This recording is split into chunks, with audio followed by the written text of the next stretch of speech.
This festival is a celebration of solidarity, community, and the stories of working people who stood up for fairness and dignity.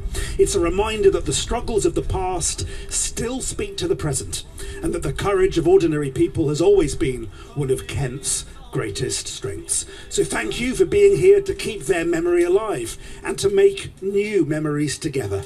So with all that in place, let's now enjoy the theatre, the history and the live music, and take full advantage of the food and the drink available here on site.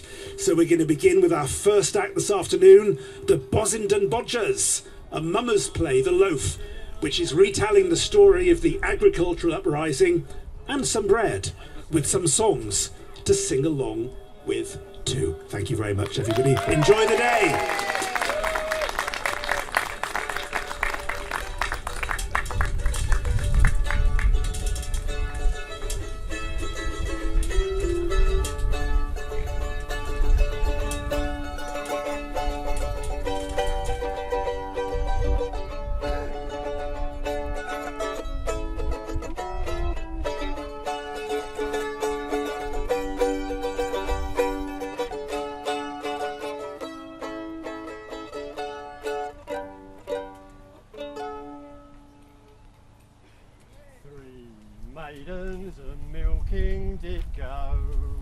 3 maidens a-milking did go, and the wind it did blow high, and the wind it did blow low, and it blew those milking cows to and fro. Now the first that they met was a man whom they very well knew, and they kindly said to him, "Young man, have you any skill? Will you catch me a small bird or two?" So across the green meadow he went, and across the green meadow they went, and he tapped it at the bush, and the bird it flew in just above her lily white knee. Here's a health to the bird in the bush. Here's a health to the blackbird and thrush. For 2 birds of 1 feather, they will always flock together, let the people say little or much. Here's a health to the workers of the land. Here's a health to the workers of the land. May they drink down the sun, and then tarry down the moon, and may they drink till the sun doth rise again.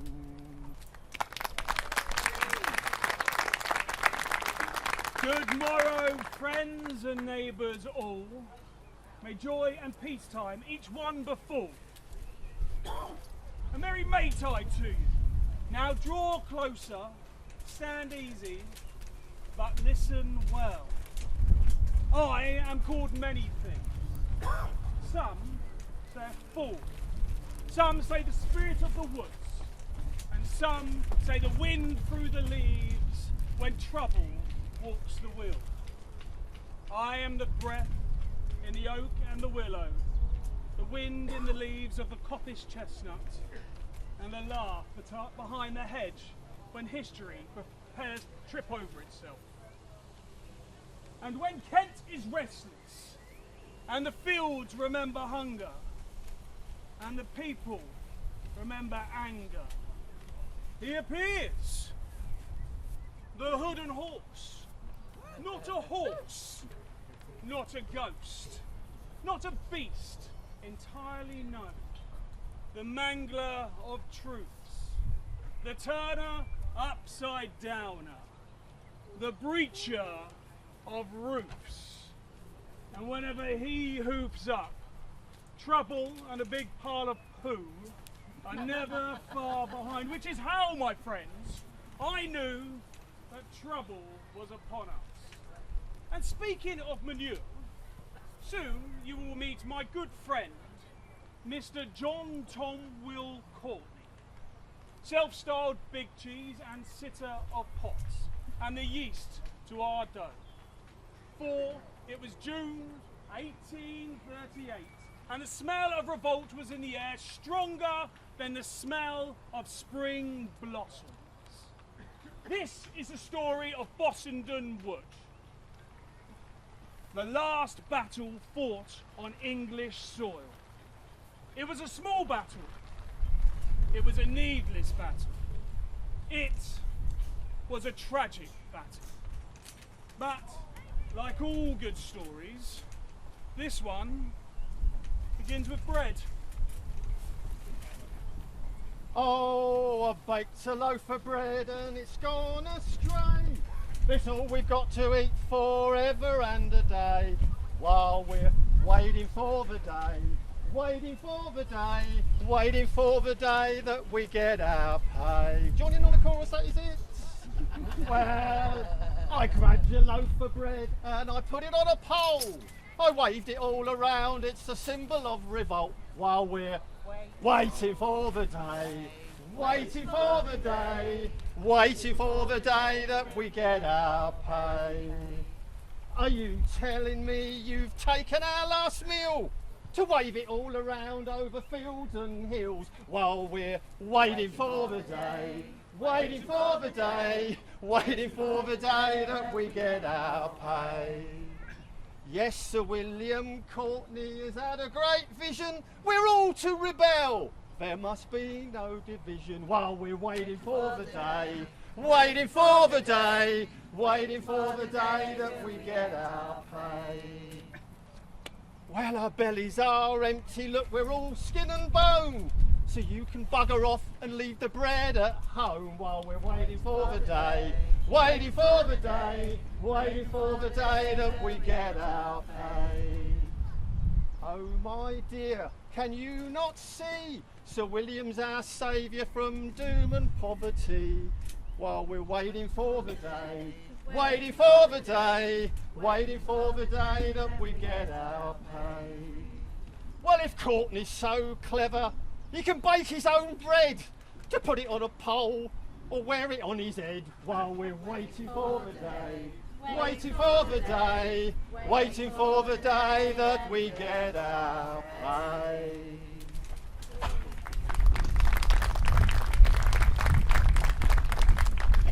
The hunger and the promise.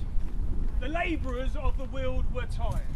The winter work had dried up, and the men and the poor lords pushed hard hands into empty pockets. These men that had worked the fields all summer long now faced starvation come the first frost. They gathered. There was Phineas Harvey, William Burford, Stephen Baker, Edward Rate, George Bronchett, William Foster, William Y, and George Griggs, to name a few. These were ordinary men, men who wanted nothing great, only dignity, only tomorrow, only bread. Enter the poor wife of George Griggs. There are no records of what her actual name is, only wife, which is typical. But for this story, we shall call her Eliza, a fine name for a fine woman. And she is vexed. I am vexed, says she. Where is that loaf of bread I baked earlier? I don't know, says he. Well, it was here earlier. That loaf of bread. Yes, that loaf of bread. Well, we put it on a stick. You did what? We put it on a stick and we waved it around. You put our last piece of bread, our last sustenance on a stick? Yes, and we waved it around. It's a symbol. A symbol that I'm starving, bleeding hungry. No, it's a rallying cry. It's a shout out. It's It's for a sandwich. No, it means bread or blood. You see? No, not really, George. Who put you up to this? Well, he did. And into their desperation walked our friend, Mr. John Tom, Sir William Courtney himself. Once a gentleman, once respectable, but now something strange, speaking like thunder wrapped in scriptures, promising justice, promising renewal, promising that heaven sides with the poor. A Messiah in muddy boots. The Hooden horse circled him then, uneasy. You see, animals know before humans do, yet hunger speaks louder than sense. The men followed him through Kent, marching with a pole upon a stick. Bread as a banner, bread as prophecy, bread or blood. Some believed, whilst others doubted.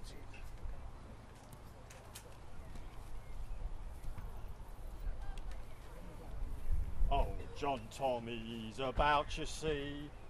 On his horse is known as Sir William Courtney. Over England, France, and then to Spain. And then fate has brought him back again. Oh, piddly-dum and piddly-dee, down Plum-Pudding Lane, we'll have a jolly spree. Oh, piddly-dum and piddly-dee, down Plum-Pudding Lane, we'll have a jolly spree. To Canterbury to be an MP, but none of us can vote, you see. We believed in him, he charged no fee. So we're toff our caps to Sir William Courtney. Oh, piddly-dum and piddly-dee, down Plum-Pudding Lane we'll have a jolly spree. Oh, piddly-dum and piddly-dee, down Plum-Pudding Lane we'll have a jolly spree. Now the poor law has us by the throat, we can hardly walk, well, let alone vote. Left to starve, we're down on our knees, so we'll follow our captain, Sir William Courtney. Oh, piddly-dum and piddly-dee, down Plum-Pudding Lane we'll have a jolly spree. Oh, piddly-dum and piddly-dee, down Plum-Pudding Lane we'll have a jolly spree. The shots heard in the orchard. Authority arrived wearing importance like armour. A pompous parish constable came to arrest Courtney. Where is the man who claims to be of the people? That rabble-rousing rotter, that temper-taunting teaser, that manic mess-maker, give yourself up! The moment began in comedy, boasting, posturing, the men surrounding their chosen saviour. But revolutions rarely remain funny. A gun fired. The constable fell. And when that shot rang out, the Hooden horse screamed. Ah! Because laughter had crossed into consequence, and something dark was unfolding. The world was turning upside down. Fear was replacing laughter. Courtney and his men fled to Bossenden Wood, their hearts thumping in their chests, their knees bashing together, destiny running faster than thoughts. But behind them, a different sound. The sound of drums. The redcoats from Canterbury.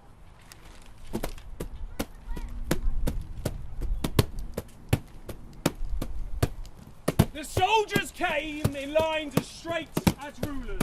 Lieutenant Bennett led them, discipline in flesh. And with them travelled a doctor, sent to cure rebellion itself. He carried with him medicines, potions, and remedies for dangerous ideas.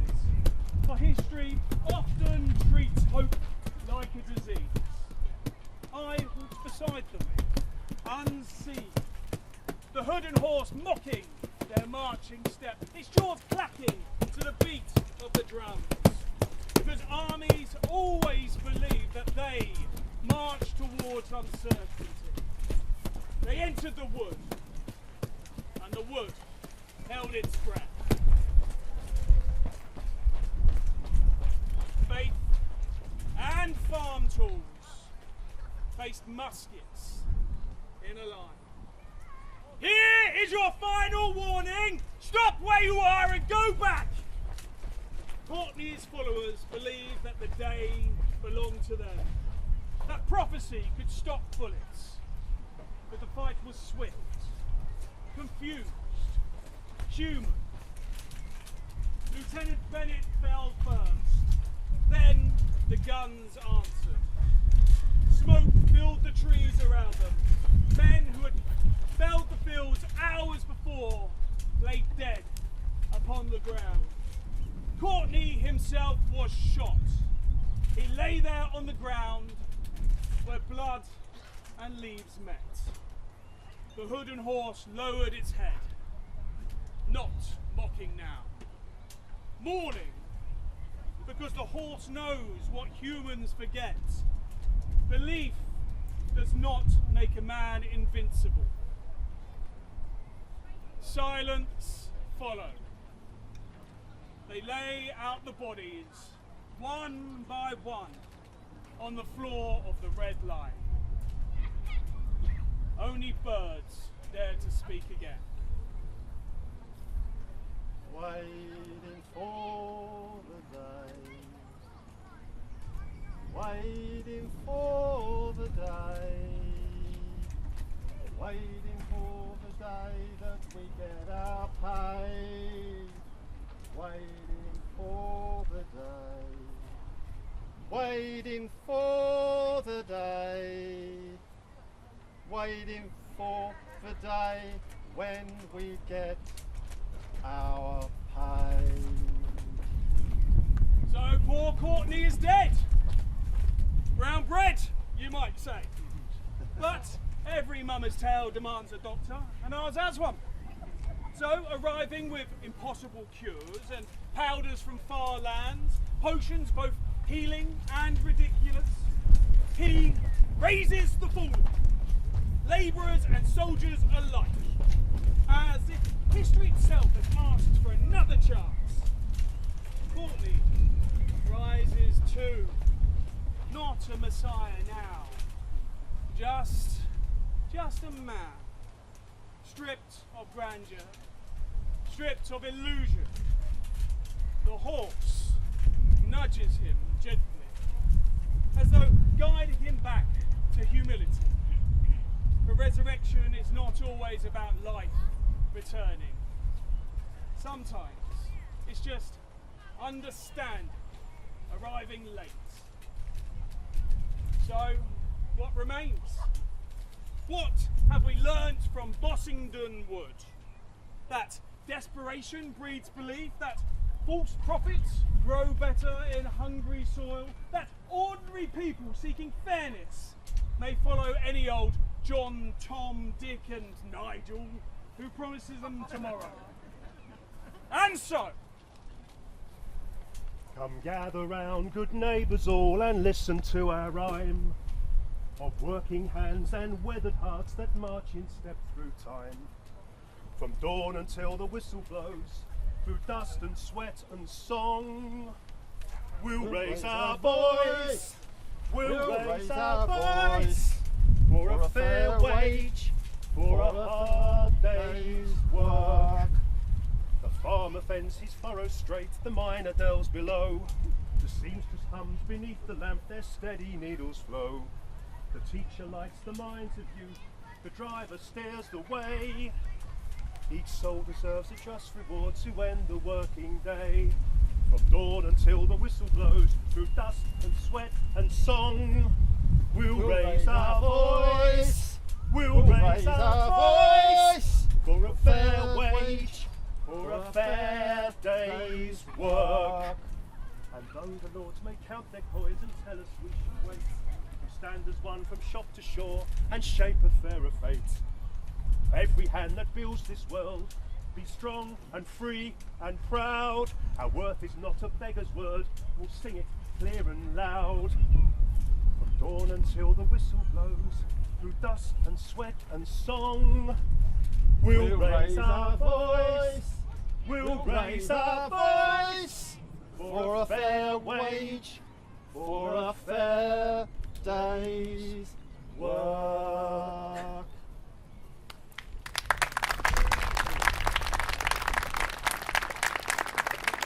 Now I bid you to go well, carry kindness, carry memory, and if you smell trouble on the wind, you may hear hooves behind you.